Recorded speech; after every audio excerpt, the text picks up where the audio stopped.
So let's start with properties. We're going to start talking about classes now.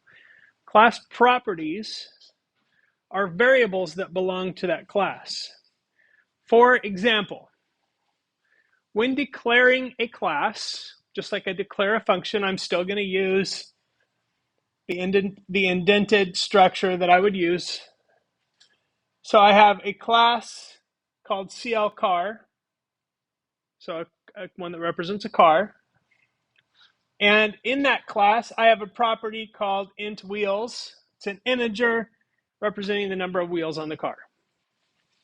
So that's the definition of a class. That's how I would define a class in the most basic way possible. The only member of that class is the property called int wheels. Kind of useless right now, but still valid.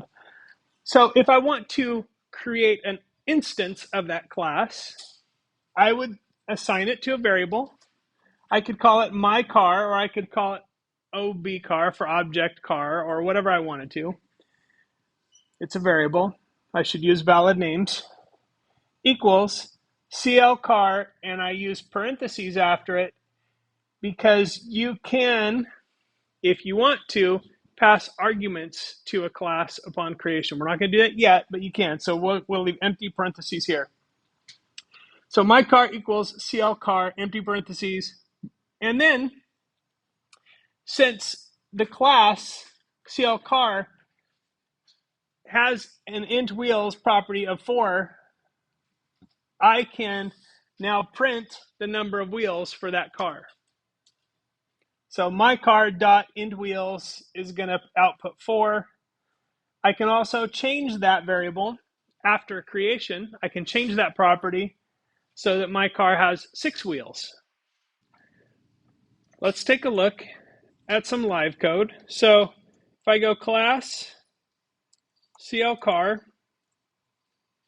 okay, then I can create int wheels for, I can create a str make equals Ford. Those are properties of my car. So if I want to create an instance of that, I could say my car 1 equals CL car, just like that. And then I could print my car 1 equals, or my car 1 dot, okay, and then you can see it exposes the properties here, the make of that car. So when I run the correct program here, I can access that. So that's a really basic object with predetermined properties.